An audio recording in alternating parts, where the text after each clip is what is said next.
ట్రాన్స్జెండర్లు సమాజంలో గౌరవంగా జీవించేందుకు అవకాశాలు కల్పించాల్సిన అవసరం ఉంది. ఈ నేపథ్యంలో కొన్ని రాష్ట్ర ప్రభుత్వాలు ట్రాన్స్జెండర్లను ట్రాఫిక్ శాఖలో నియమిస్తూ ముందడుగు వేశాయి. ఈ నిర్ణయం వారి జీవన ప్రమాణాలను మెరుగుపరచడంలో సహాయపడమే కాకుండా సమాజంలో వారి స్థాయిని పెంచడంలో ముఖ్య పాత్ర పోషిస్తుంది. ట్రాఫిక్ శాఖలో నియమించబడే ట్రాన్స్జెండర్లకు ఎంపిక ప్రక్రియ మొదట ప్రారంభమవుతుంది. ఈ ప్రక్రియలో విద్యార్హతలు, శారీరకత్వం, ప్రాథమిక కమ్యూనికేషన్ స్కిల్స్ మరియు సమాజంతో ఒడిగట్టే సామర్థ్యాలను పరీక్షిస్తారు. ఎంపికైన వారిని ప్రత్యేక శిక్షణ శిబిరానికి పంపిస్తారు. శిక్షణ కాలంలో వారికి ట్రాఫిక్ నియంత్రణకు సంబంధించిన అన్ని సాంకేతిక అంశాలు నేర్పిస్తారు. రోడ్డు భద్రత నియమాలు, వాహన నియంత్రణ విధానాలు, అత్యవసర పరిస్థితుల నిర్వహణ, కమ్యూనికేషన్ నైపుణ్యాలు వంటి విషయాలలో శిక్షణలో భాగంగా ఉంటాయి. రోడ్డు మీద వాహనదారులతో ఎలా సంభాషించాలో, వాహన సర్క్యులేషన్ సమర్థవంతంగా నియంత్రించడంలో ఉపయోగపడే ప్రత్యేక పరికరాల వినియోగం వంటి అంశాలపై శ్రద్ధ పెడుతుంది.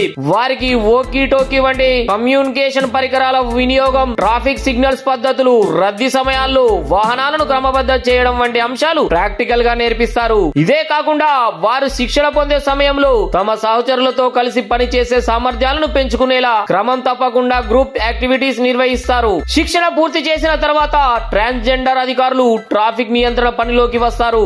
మొదటి రోజుల్లో కొన్ని సవాళ్లను ఎదుర్కొన్నప్పటికీ వారి పట్టుదల, శిక్షణ నైపుణ్యాలు వారికి సహకరిస్తాయి. ప్రజల నుండి వచ్చే ఒప్పందాలను, ప్రశంసలను చూసి వారు మరింత ప్రేరణ పొందుతారు. వారి సేవలు ట్రాఫిక్ నియంత్రణలో గణనీయమైన మార్పులు తీసుకురావడమే కాకుండా సమాజంలో ట్రాన్స్జెండర్ల స్థాయిని పెంచుతాయి. వారి నైపుణ్యాలు, కష్టపడే తత్వం ప్రజలకు ఒక గొప్ప సందేశం అందిస్తాయి. ఈ చర్య వల్ల ట్రాఫిక్ శాఖలో కొంత ఒరవడి ఏర్పడింది. ట్రాన్స్జెండర్లు సమాజానికి ఉపయోగపడగలరని, వారి పాత్ర సమాజంలో కీలకమని ప్రజలు గుర్తించడంతో పాటు సమానత్వం కోసం వారు చేసే కృషికి ప్రోత్సాహం లభించింది.